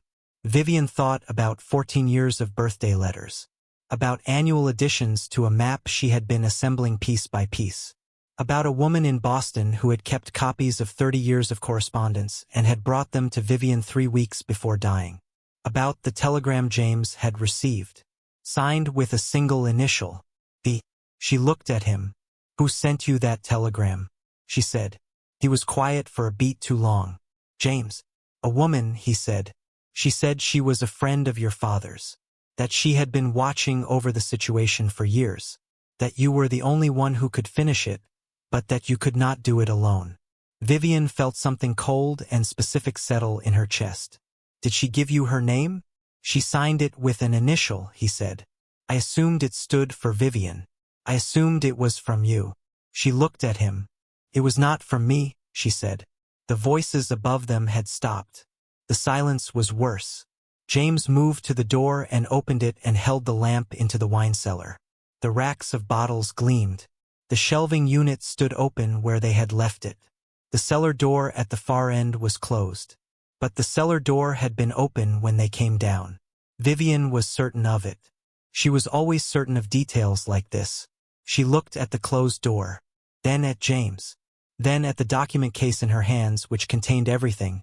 Every piece of evidence her father had died trying to protect.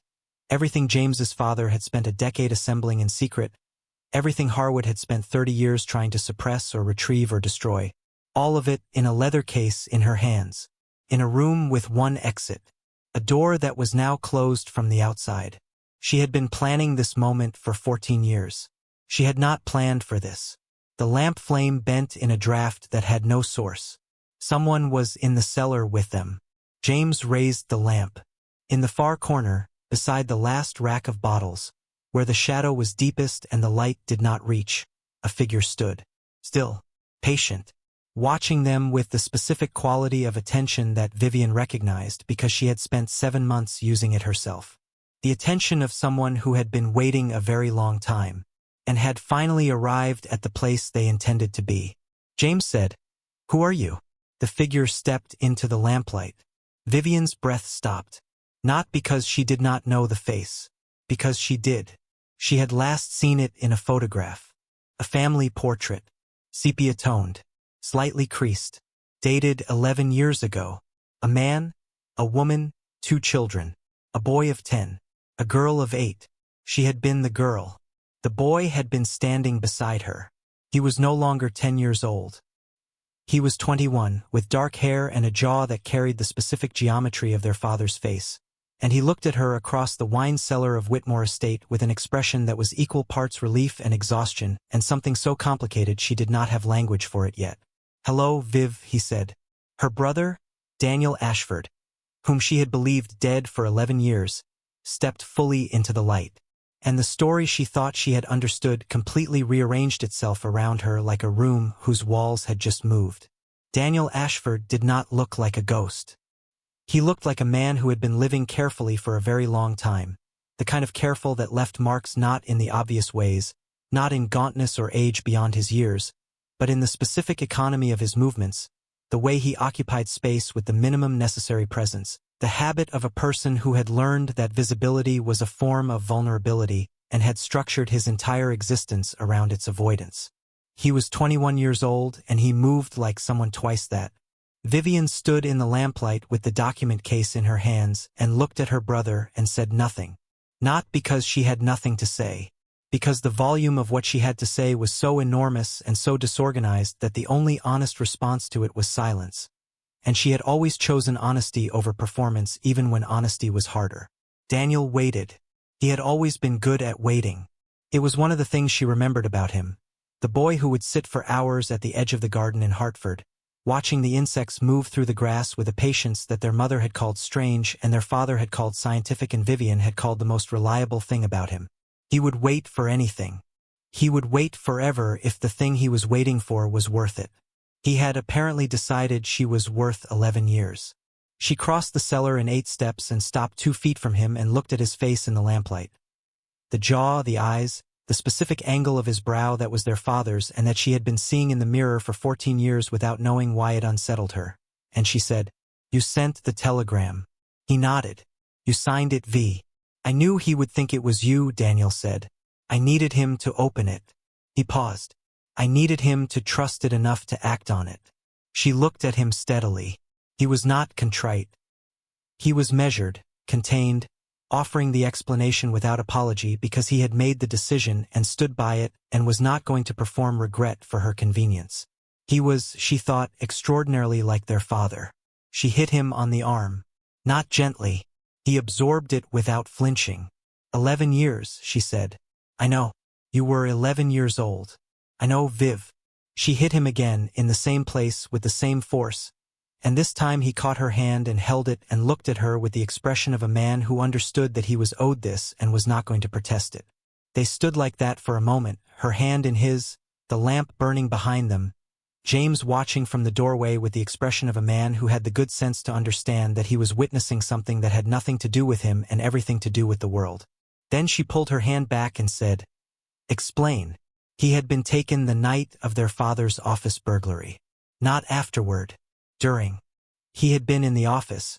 He had gone there after school because their father had promised to show him something, a surveyor's map of the northern parcel that he had been excited about in the specific way of 11-year-old boys who found maps more interesting than lessons. He had arrived at the office at 4:30 and found 2 men already inside, moving through the files with the practiced efficiency of people who had done this before and intended to finish quickly. They had not expected a child. He had not expected them. The decision they made, to take him rather than leave a witness, had been made in seconds, by men who were not cruel but were thorough, and who understood that an 11-year-old boy who had seen their faces was a complication they could not leave behind. They had brought him to Harwood. Vivian's hand went still at her side. Harwood had not hurt him, Daniel said. He was precise about this in the way of someone who had spent years being precise about it, separating the facts from the interpretations, maintaining the integrity of the account. He had not been cruel. He had been practical. He had looked at Daniel Ashford, age 11, son of the man whose evidence he had just stolen, and had made a calculation. The calculation was that a living child was leverage. A dead one was a crime. And Richard Harwood, whatever else he was, had always preferred leverage to crimes where leverage was available. He kept you, Vivian said. He kept me, Daniel said. Not imprisoned. He wasn't careless enough to imprison an 11-year-old in a way that could be discovered. He sent me away, to a school in Virginia under a different name. He paid for everything. He checked on me through intermediaries twice a year. And he made clear, through those same intermediaries, that my continued comfort was contingent on my continued silence and my continued distance from anyone associated with the Ashford name. He paused. He also made clear that my sister believed I was dead, Daniel said, and that if I attempted to contact her, the people who had assisted in our father's disbarment would ensure that she suffered the same fate professionally, before she was old enough to have established herself sufficiently to survive it. James said, from the doorway, "He used you as a hostage." Daniel looked at him. "That's accurate." "For 11 years, Vivian said. Her voice was very even. "For 11 years. He met her eyes. "I'm sorry, Viv. I know that isn't enough." She looked at him for a long moment. She was doing the mathematics, not of years or distance but of decisions, the specific calculation of a 21-year-old who had been 11 when the choice was made for him and had spent a decade living inside someone else's architecture. She said, "How did you get out?" He almost smiled. "Margaret Harrington." Vivian went still.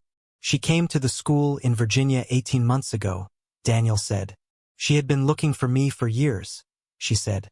She had known about the arrangement, she had known about all of it, she was part of it, and she had been carrying the weight of that for a long time and had reached the point where the weight was more than she could continue bearing. She paused. "She told me everything. What she had done. What she had provided to Harwood. What it had cost our father." He looked at the floor briefly, then back up. "She also told me about the room in this house," he said.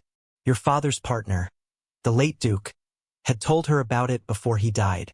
She knew where the documents were. She knew what they contained. And she understood that the only way to end it was to bring everything together in one place with the right people at the right time." He looked at Vivian. "She chose you," he said. "She told me that she had already gone to you, that she had given you everything she had. And she told me that you were coming here and what you were looking for, and that when the time was right I needed to be here too. So you sent the telegram," James said. "I sent the telegram to ensure you would trust her enough to open the door when she asked you to," Daniel said. He looked at James steadily. "She was going to come here regardless. She has been working toward this for 14 years and nothing was going to stop her. But I needed her to have someone on the inside who was already prepared. Someone who knew she was coming and had decided, before she arrived, whose side he was on." He paused. "I needed her to have you," he said. James was quiet.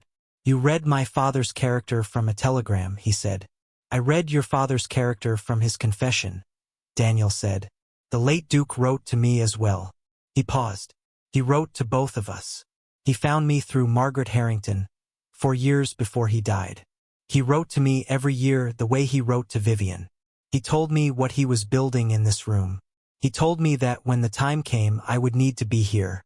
He looked at the closed cellar door, and then back at the room behind them. "He said the room would keep everything safe until the right moment. He also maintained it," Vivian said. "The fresh wick." Daniel nodded. "I arrived last night. Through the kitchen entrance. Mrs. Greer does not know I exist," which meant she could not warn Harwood. "I came down here and replaced the candle and confirmed the documents were intact, and then I waited." "Where?" James asked. Daniel looked at him. "The East Garden. I slept under the elm trees." He said it without self-pity, the way a man reports a fact about weather. James's expression shifted into something Vivian recognized as the precursor to a decision, the slight change in the set of his shoulders, the internal reorganization of a man who has received enough information to act and is now determining how. Then from above them, Through the ceiling and the floorboards and the accumulated mass of the house came a sound that resolved the question of timing entirely. Glass breaking, then voices, sharp, multiple, overlapping, and beneath them the specific resonance of a heavy door opened with force. James moved first. He crossed to the cellar door and opened it, and the sounds resolved immediately into something concrete and close. Boots on the kitchen passage floor, more than one pair, moving with the directional certainty of people who knew where they were going. He looked back at them. "Someone else is here," he said. Daniel was already beside Vivian. He reached into his coat and produced a folded document. Different paper. Newer. Official. He handed it to her. She unfolded it. It was a federal warrant, signed by the Attorney General of the United States, dated 6 days ago, authorizing the search and seizure of documents pertaining to judicial corruption in the matter of the 1873 land dispute ruling, United States Northern District, and the associated suppression of evidence in the same matter. She looked at her brother. "I have been in Washington for the past month," he said. He said it with the same economy he brought to everything. "I was not sleeping under elm trees the entire time." "You went to the Attorney General," she said. "I went to 3 people before the Attorney General," he said. 2 of them were afraid of Harwood. 1 of them was not. He nodded at the warrant in her hands. "They moved," he said. "The men in the kitchen passage were federal agents. 4 of them, in plain clothes, with the particular quality of purposeful restraint that distinguished people who had legal authority from people who were simply willing to use force. Their lead, a compact man in his 40s named Garrett, who introduced himself to James with the courtesy of someone who understood that he was standing in a duke's house and had not yet been invited, produced an identical copy of the warrant and presented it without preamble. He did not appear surprised to find Vivian there. Or Daniel. He had, she understood immediately, been expecting both of them. "Daniel," Garrett said. "You made it in time." James looked at Daniel. "You coordinated this," he said. "The timing. We needed the documents confirmed and in hand before the agents arrived," Daniel said. "Otherwise Harwood's lawyers would argue seizure without foundation." He paused. "We needed someone inside the house who had already located and accessed the room." He looked at Vivian. "We needed you," he said. She absorbed this. The specific sensation of having been, simultaneously, the architect of her own plan and a component in someone else's. Her brothers, the Attorney General's, the chain of decisions that had been building toward this morning from multiple directions at once. She should have felt used. She examined the feeling carefully, the way she examined everything, and found that she did not. She found instead something more complicated, the recognition that the work she had done, the 14 years of careful preparation, the 7 months of constructed identity, the 3 days of patient observation inside this house, had been necessary precisely because it could not have been replicated by anyone else. Daniel could not have found this room. The federal agents could not have opened this door. James could not have made the decision he had made without first understanding who she was. She had not been a component. She had been the mechanism. She handed the document case to Garrett. "These are the primary documents," she said.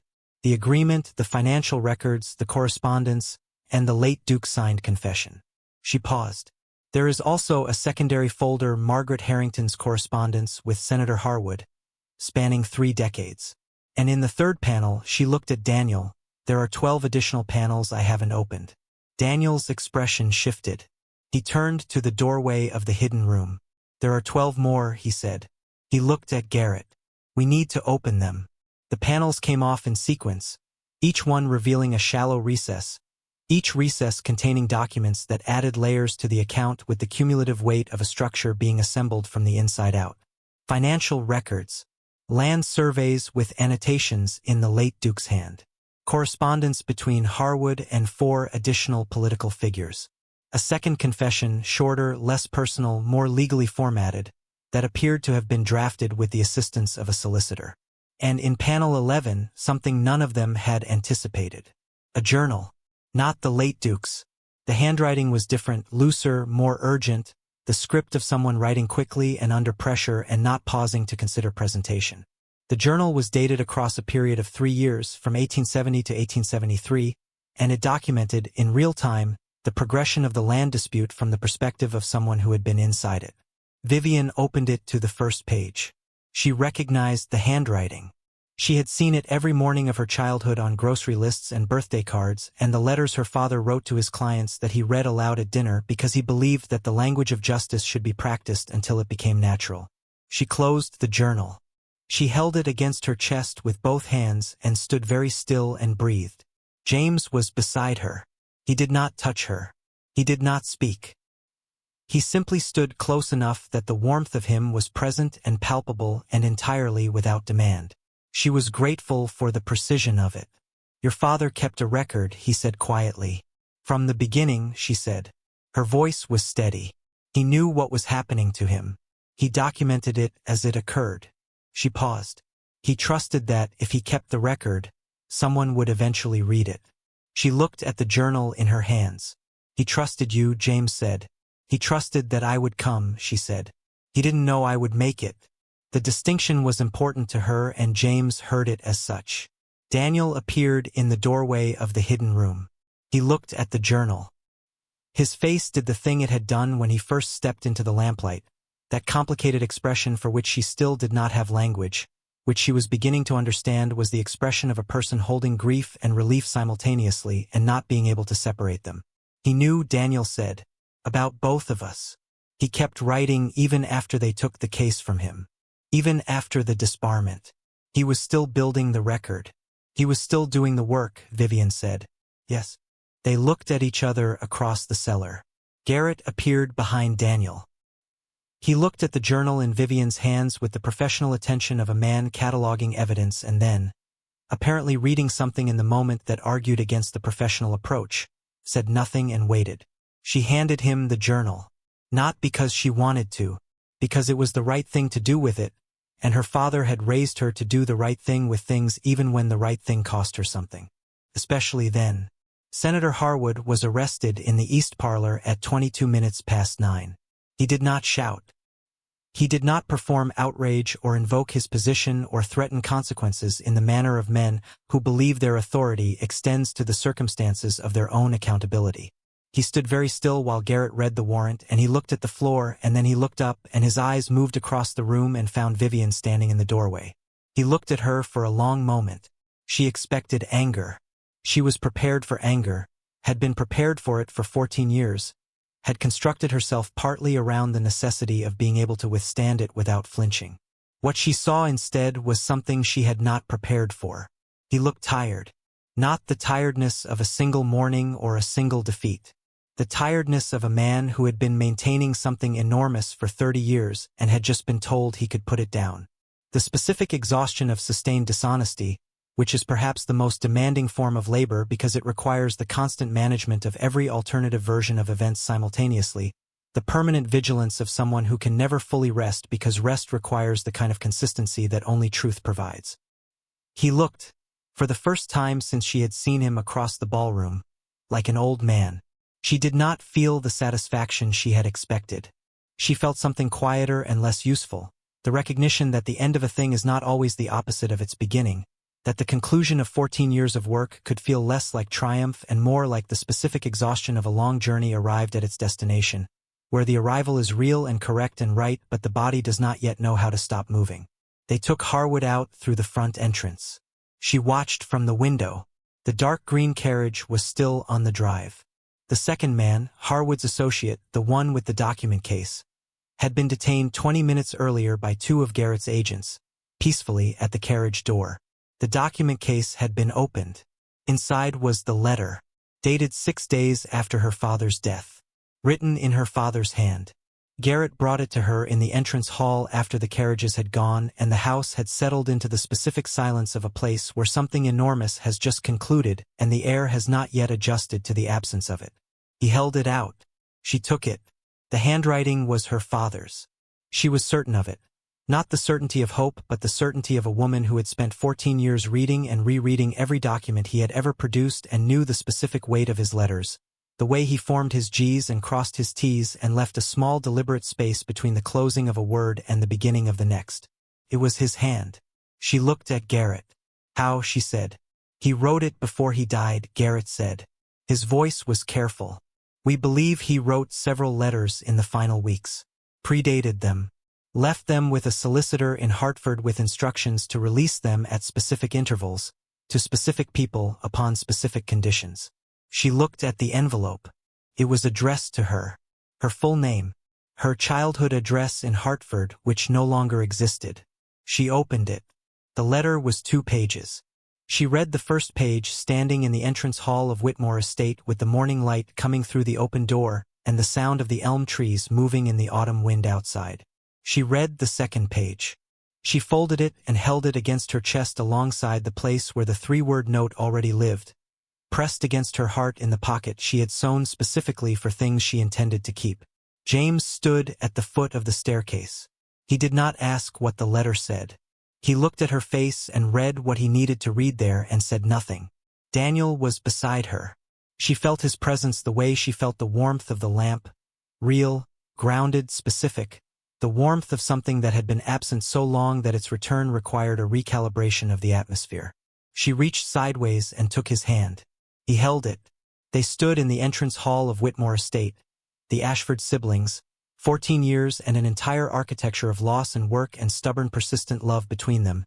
And Vivian looked at the open door and the elm trees and the autumn light and the drive where the dark green carriage had been and was no longer. Her father's last letter had said, among other things, one sentence she had not expected. One sentence that rearranged, quietly and permanently, the way she understood the past 14 years. I was not afraid for the work, he had written. I was afraid you would do it alone. She had not done it alone. She looked at James. He looked back at her with the expression she had first seen in the library, the one she had identified as dangerous, the one that felt like being seen, and it was still dangerous and she was still not prepared for it and she had stopped trying to be. We need to give statements, she said. He nodded. Garrett is setting up in the study. She looked around the entrance hall, the marble floor, the high ceiling, the portrait of the late Duke on the east wall looking down at all of them with the grave expression of a man who had made terrible decisions and spent a decade trying to unmake them. She looked at the portrait for a moment. Then she said, to no one in particular and to everyone present. He would have wanted to see this. No one disagreed. The statements took 4 hours. When they were finished, Garrett shook Vivian's hand with the specific formality of a man acknowledging that the work she had done was the reason his warrant had teeth. And then he left with his agents and his document cases and 14 panels of evidence that would take months to fully examine and years to fully litigate. The house was very quiet. Mrs. Greer had not been seen since the morning. Her room, James discovered, was empty. Her personal belongings were gone. She had left with the thoroughness of a woman who had been prepared to leave for a very long time and had simply been waiting for the signal. He did not pursue her. That was a question for later, for Garrett and his people and the machinery of accountability that was now in motion. For now, the house was quiet.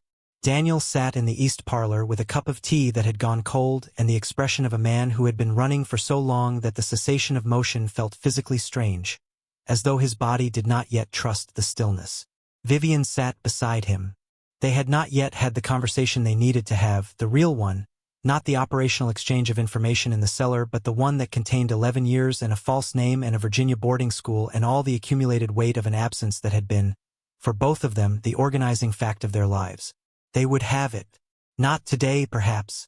Today was too large and too recent to also contain that.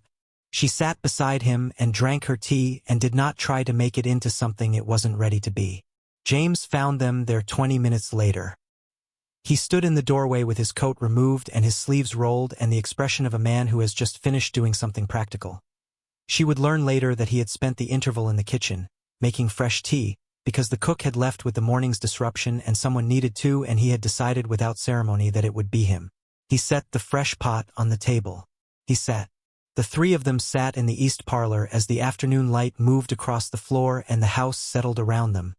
The timbers breathing, the elm trees moving beyond the window. After a while, Daniel said, "What happens now?" James considered the question with the thoroughness he brought to everything. "The case goes to the courts," he said. "The estate will face scrutiny. The title will survive. The title has nothing to do with what my father did. But the reputation will not survive intact, and I am not certain it should." He looked at the window. "I intend to establish a trust," he said, "from the estate's assets, for the tenant families who lost their land. Their descendants. Whatever can be traced and compensated. He paused. It will not be sufficient. But it is the correct direction. Daniel looked at him with the measuring attention of someone recalibrating a prior assessment. The prior Duke's son, he said. Yes, James said. He said it without defense. And everything that comes with that. He paused. I cannot undo what he did. I can decide what I do with what he left me. Daniel nodded slowly. Then he looked at Vivian. She was looking at James. James was looking at her. Daniel picked up his tea.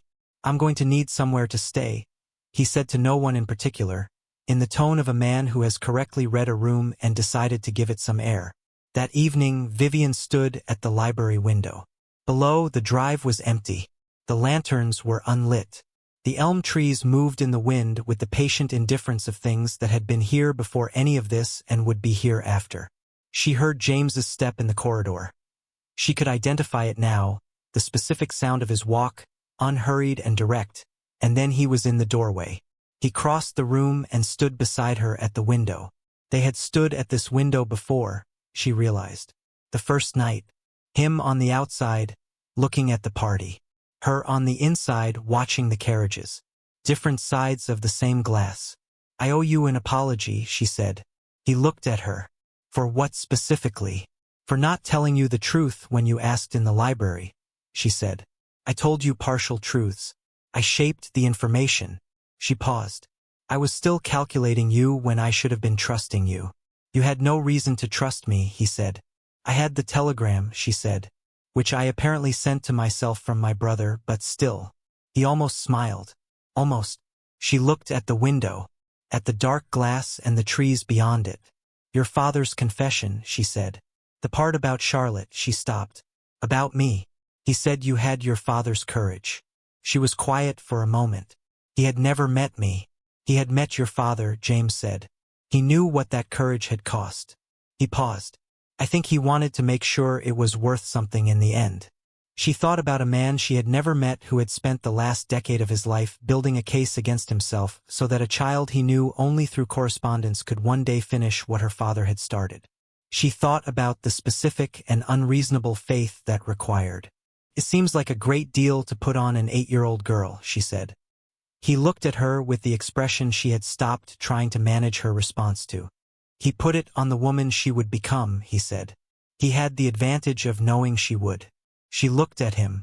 The library was the same room it had been 3 days ago when he had found her there. The same shelves, the same lamplight, the same low fire. But the room felt different in the way that rooms feel different after significant things have happened in them, as though the air retains some impression of what it has witnessed. She had hidden in this room 3 days ago. He had searched the house until he found her.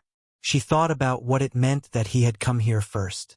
That of all the rooms in Whitmore Estate, this was the one he had gone to.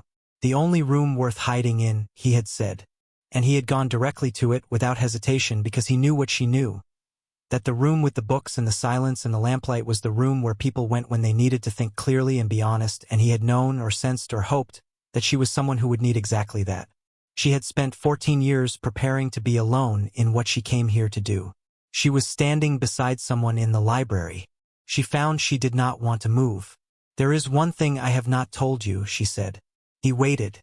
The last letter, she said. The one Harwood's man had in the carriage. My father's letter. He looked at her steadily. It was addressed to both of us, she said. To Daniel and to me. James was still. He knew, she said quietly, that it would end here. That the room would be found and the documents retrieved and the case made. He was specific about it. He wrote about this house as though he had been inside it. As though he knew its rooms. He had been inside it, James said slowly. He and my father worked together.